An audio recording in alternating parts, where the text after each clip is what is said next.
Thank you. Let me add my thanks to NASBA for convening this conference. I think it's been educational, at least it has for me, and I hope for you. There are too many people to name who have a role in creating this, and so I won't try because I'll leave somebody out. But I do want to particularly give good wishes to David on his next adventure, and to Ken as he assumes the operational reins. Good luck to both of you. I'm going to speak on behalf of the International Accounting Education Standards Board and IFAC. And like other speakers, some of what I say is going to be organizational and some of what I say will be personal. And I'll try to make clear the distinction between the two. And I'm sure that if I don't, people like Jim Silf and David McPeak and Tim Forrestall will correct me when I go off onto a personal tangent. Now, I want to go back to Bill Sheridan and this avatar thing. How many of you have an avatar in Second Life? One. All right, you're out of this discussion. How do you know that I'm not an avatar? Well, I'm going to tell you. This is a secret that now you all will know. When you're an avatar, you can choose to look however you would like. I could stand in front of you as an avatar like a young Robert Redford. I could stand in front of you like RoboCop, Marilyn Monroe. Gender is irrelevant. If I could stand here like that, or Harry Potter for that matter, if I could stand here looking like that, why would I look like an aging, bespectacled accountant? So you know this is the real McCoy. I'm going to tell you a story, and I think you're going to scratch your head and say, why in the world is he telling us this story? But it has relevance, and I'll try to explain. There was a famous heart surgeon in the United States named Dr. Michael DeBakey. He was the first person to do open heart surgery and bypass surgery. Very famous man, passed away in his 90s a couple years ago. He was in Houston, Texas. There was a consultant who did a lot of work for the public accounting profession in Texas by the name of Louis Timberlake, who decided to shadow DeBakey and see what made this guy tick. So one day he gets up at 4 in the morning, DeBakey heads for the hospital to do his surgery, and when DeBakey goes into the hospital, Timberlake trailing him, he veers off on the right and goes down the hall and spends 10 minutes talking to a man who in current lingo would be called a sanitary engineer. You and I would know him as a janitor. And DeBakey spends 10 minutes talking to this guy, comes back, goes into surgery, does his surgery, and leaves. And as they're going out, Timberlake, still following him, sees the janitor. And so he goes off and he says, "Who are you? What do you do here?" The guy thinks it's pretty obvious. He's sweeping the floor, what he does here. And Timberlake says, "Well, Dr. DeBakey spent 10 or 15 minutes talking to you this morning. What is it possible you could be talking about?" He said, "Our families and all that." And Dr. DeBakey said, "He's proud of me because he knows there won't be germs or staph infections in the hospital as long as I'm on the job." Timberlake doesn't get it, and he says, "But what do you do?" And the janitor says to him, "Dr. DeBakey and I save lives." Now, I will tell you, there's a man who's found heroism in his work, and I want to make a point that I really want to leave you with. I think the accounting profession, the auditing profession, is heroic. Now, that sounds ludicrous on the face of it, to some of you maybe. But contrast it with a book I'm reading right now called Money and Power: How Goldman Sachs Came to Rule the World. These are very smart people who are basically betting on instruments that cannot be described even to their partners, let alone to lay people like us.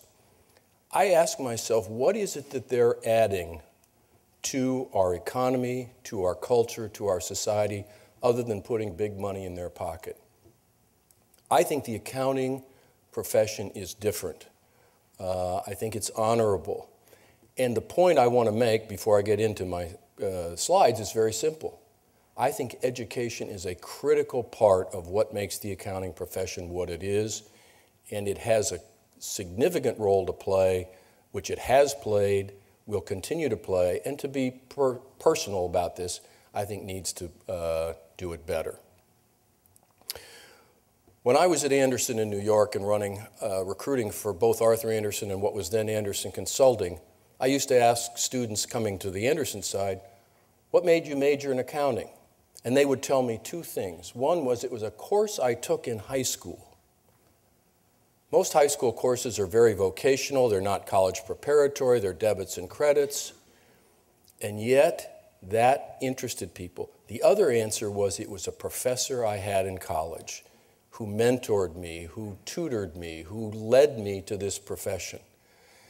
Somewhere in there you get the idea that education is the fountain of the human capital in this profession. And Kevin Dancy said it well yesterday, the firms are concerned about the talent they're getting. Education is a critical element in that pipeline. And I think through education standards, through creating more PhDs, through improving the educational process, probably including tools like Second Life, we can improve the caliber of people coming into our profession, as I said, in our heroic profession. Okay, let's go into the slides. These are the things I'm going to talk about. I'm going to try to be fairly brief because I know it's late. I know you're all running for airplanes. There are other people who have some things to say to you. So I'm going to go through this relatively quickly. However, all the slides will be on the website for NASBA. I'm easy to find, so if there are things that you want to ask me in a follow-up way or comment on in a follow-up way, please do so. IFAC. I think all of you know what IFAC is and who they are and who they represent. It's interesting to me that there are 164 member bodies in 125 countries. Hopefully that will expand. Represents a lot of people in this profession. And I would suggest to you that the creation of IFAC was done by people of foresight. They saw that accounting, financial reporting were going to become a global enterprise, so let's get out in front of that. And I would suggest to you that they're ahead of the world in that regard. And I commend IFAC for some of the very difficult challenges they've taken on. The International Accounting Education Standards Board is one of 4 standard-setting bodies for IFAC. The others I think you're probably pretty aware of. One is the Audit and Assurance Standards Board, one is the Ethics Standards Board, and one is the Public Service Standards Board. The IESB started out issuing what were called guidelines. But as it becomes more important for the profession to elevate the caliber of people and the caliber of work that it does, it became a standard-setting board.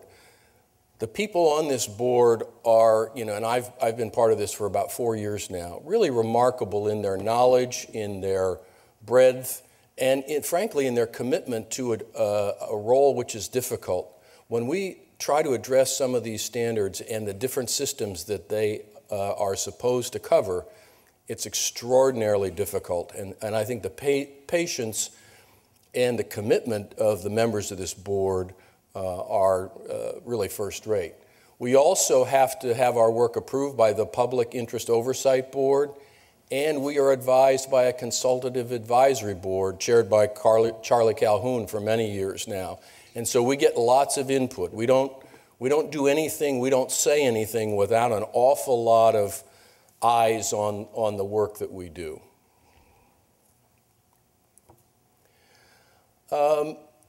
This is how we serve the public interest, and I want to focus on the first, which is establishing high-quality standards and other publications.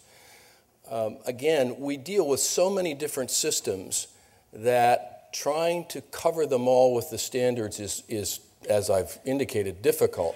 At the same time, issuing these standards, we hope, will bring the level of preparation, education, and I'm going to say ethical awareness of the people who enter the profession.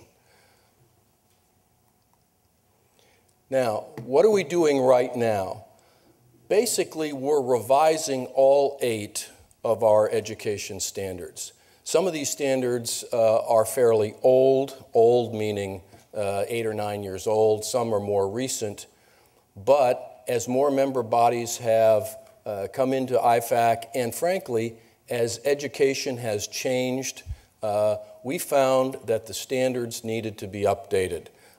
And I'm going to focus a little bit later on how we're doing that updating and the sort of principles we're using. We're also going to work very much on adoption and implementation. You saw Gert talk about adoption and implementation. We need to do more of that for many of our member bodies, and we need to communicate more about what the board is doing, and we're focused on that. The revision is very simple. We want to improve the clarity of the standards. There's a clarity project, and we're trying to be very sort of in tune with that. We redid the framework, which is the foundation of all of our standards, and it took us 3 years to redo that framework, and we're now, once that's done, which it is, we're now going to try to make sure that the standards are consistent with the principles put forth in the new framework. Obviously, there's experience and environmental change that we're trying to take account of, and we really try very hard to get broad input. And that's one thing I want to say to those of you in the room who are NASBA and regulators. When we issue an exposure draft and ask for comments, I hope you will do just that and send us letters of comment when you see a revised standard or an exposure draft on a revised standard. It's very useful to us to have input from a broad array of constituents and stakeholders, including and especially regulators. Now, there's a word up here which has given us great difficulty, and Gert mentioned it. It's called qualification. It turns out that qualification means very different things in different countries, in different systems, in different member bodies. And to give you an extreme example, in the U.S., generally speaking, qualification means before you get licensed, when you've finished your education, passed the exam, have sufficient practical experience, then you're qualified to be licensed. In France, at the other end of the spectrum, you don't become qualified until basically you're ready to make partner in a firm. And so the word qualification has been really difficult for us.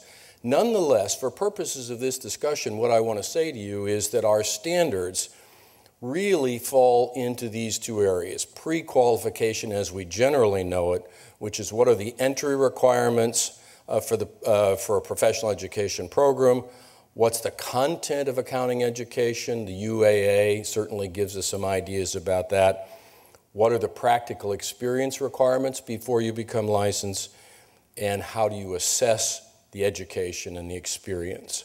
And then post-qualification is continuing professional development, or what we call CPD, and I'll talk about that in a minute for the Standard 7, and then specialization, which is about audit professionals, which is Standard 8.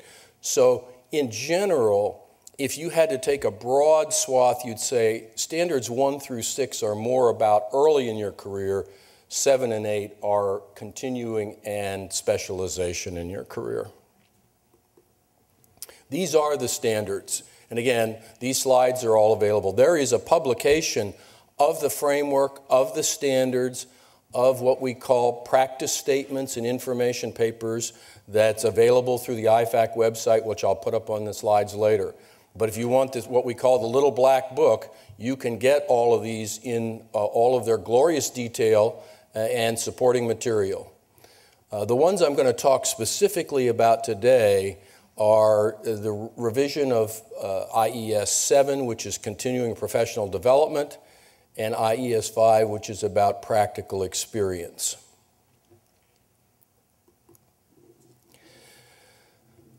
The progress to date. I won't spend a lot of time on this and go through dates particularly. What I want to say to you is that in virtually every case, what we've done is we've had an issues paper for board discussion.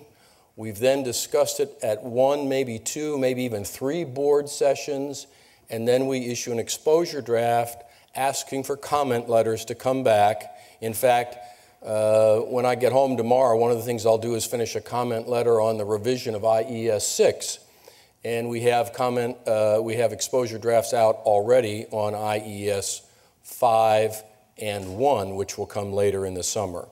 And so we do a great deal of public consultation at meetings. For example, there's a group in the United States called the APLG-FSA, which are accounting department chairs and heads of schools of accountancy. We've done consultation with them on these revisions. We've done it with the Developing Nations Committee. We try to get as much input as we can, both live and then in comment letters. And then once those comment letters come in, we discuss it again at the board and ultimately try to say, okay, we're ready to put forth this standard in its final form. But there's a lot going on right now. We just finished receiving comments on IES4, which is ethics. And as I said, we've got 4 more coming. So this revision project is in high gear right now, to say the least. I want to talk, these are the sort of scope of the revisions. And I want to talk in particular about what it says on IES1, develop a principle-based approach to entry requirements. A principle-based approach is somewhat hard to define, but in many cases it turns out that it means we're trying to look at output-based measures as well as input-based measures. I think it was Galen yesterday who said something to the effect that he was a fan not only of judgment, but also at times of using prescriptive information. And I think we find increasingly that there are some input measures that make good sense. There are some output measures that are very desirable, focusing on competencies rather than just, let's say time served. And yet you might want to put both together. And I think what we're finding is that in general, we're moving more toward a competency-based set of standards, principles-based, but not to the exclusion of input measures, which still have a good bit of value for many systems and organizations. Now, 7, continuing professional development. This is something that obviously matters a great deal to firms, to clients, to regulators, because once you're out of school, and I'm sure you all know this, at Anderson, we had this training center called St. Charles where people went continuously throughout their career to get updated on specific skill information or knowledge. And I think that's fairly prevalent. I know one of the big 4 is now creating an education center, if you will.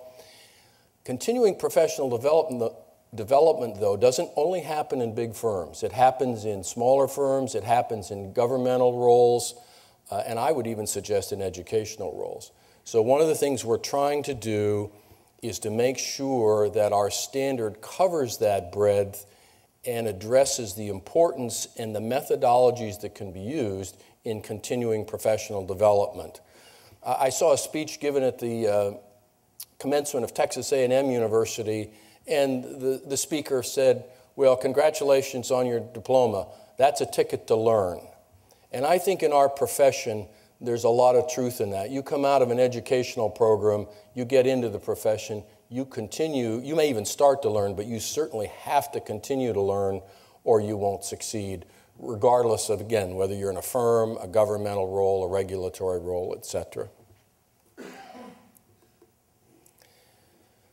Now, the key things that we talk about in terms of professional accounting organizations is the promotion of lifelong learning, making sure there's access to continuing professional development, making sure that it's mandatory and that it's monitored and enforced. All of those are critical elements into ensuring that CPD happens consistently, happens effectively.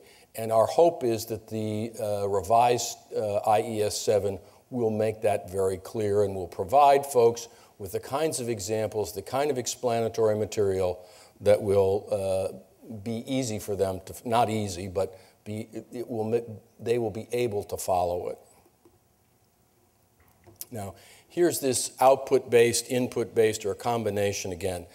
This is not only happening for IES7, it's being considered for others, including IES5, which I'm going to talk about in a minute. But we've wrestled with this a lot. And one of the difficulties with an output-based system is, how do you define competencies and then how do you measure competencies? I'm working with something called the Pathways Commission, which is a follow-up to a recommendation of the Advisory Committee for the Audit Profession. And one of its recommendations was to focus on this, for the American Accounting Association, the AICPA, to focus on the structure of accounting education. And in Pathways, we've spent a great deal of time trying to develop competencies. And I've shared some of that with some of our folks on the IESB. And I think going forward, we're going to have a better handle on competencies. When I was back in the profession, I can tell you it was quite hard to find and define competencies that we could measure easily and say, okay, these folks are professionally competent. But we're trying to move in that direction on the theory that, if you can demonstrate competence, if you can assess competence and you can measure competence, that's probably more valuable than just, okay, have you spent 3 years looking at this? Okay, IES-5. Practical experience in the United States. Those of you who are parts of NASBA in the United States know this.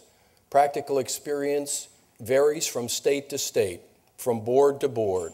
Some no requirement, some one-year requirement, many 2-year requirement.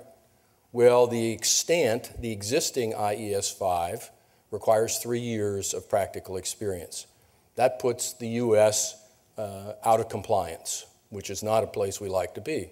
It also puts other countries out of compliance. Argentina, for example, has no experience requirement. They have a 5-year education requirement, but no experience requirement. So this standard, again, we're going to try to move to an output or an input or a combination basis so that member bodies have the flexibility to choose a method for measuring practical experience which is valid in their system, but which is also measurable so that we just don't say, okay, they're done with practical experience. And I am hopeful. I have been personally working a lot on IES-5, and as I said, we have an exposure draft out right now for comment, and I'll be very interested to see the comments that come back, and I'm sure I'll get bruised a little bit, but that's all right. We'll survive that. Our public consultation will depend on when the board has a chance to discuss all the comments that come in from our current exposure draft. These are the requirements. Now, I want to talk a little bit about what a standard looks like in case you haven't seen it. It starts with, this is the scope of the standard. This is the things that the standard is supposed to address. And then it has an objective. This is the objective of the standard. And then it has requirements. This is what is required of a member body. And finally, there's explanatory material, examples to help the member bodies understand, how to meet those requirements, what, a successful effort might look like. And as I said also, in some cases, there are practice statements which go into much greater detail. But these are the requirements for practical experience in the revised standard. It's part of your initial professional development. It has a duration and intensity sufficient to perform work with professional competence. That's about input and output because it talks about duration and it talks about competence. So it addresses both. It's measured using one of the 3 that I've talked about. It's conducted under the supervision of a supervisor, the direction of a supervisor or mentor. In most cases, if whether you're in a government job, you're in a firm, you're supervised by somebody, and their job is to make sure that you're developing the competence that is necessary in your work experience, in your work assignments. And it's recorded in verifiable and consistent form and reviewed. So as I said earlier, the standards we set forth have to be verifiable, they have to be measurable, they have to be assessed, and the same is obviously true for IES-5. These are, again, some of our progress. All I can tell you is our next meeting is October. We'll discuss the comments on several exposure drafts we have out right now on the standards, and then we'll probably redraft once again some of those standards, and also in the next meeting, which would be March, talk about the comments on other exposures that are out right now. This is the IFAC website where you can get all of this information. Please, I would urge you to look at the website. There's a lot of information there, and my hope is that you will become much more familiar with and much more engaged with international education standards than might have been the case heretofore. I think, unlike the Auditing and Assurance Standards Board, the Education Standards Board has not been as highly visible, and our communications haven't been as often or as loud, how about that, as some of the others. But, you know, as regulators, I can tell you a personal idea, that once IFRS becomes the law of the world, as I think it surely will at some point in some fashion, these international education standards are going to come into much sharper focus. And I would urge all of you to stay tuned, whether it's through the website or through your work with NASBA or your local stakeholders, whether it's a firm and a university, and stay current, because these are going to become more a factor in our educational activities and our education systems. Now, I am under strict orders to stop, and so I can't take any questions. There are other speakers, everybody wants to get out of here, and so I'm done. You know how to find me, NASBA knows how to find me if there are comments you want to make after the presentation or questions you want to ask. Thanks for your time and attention.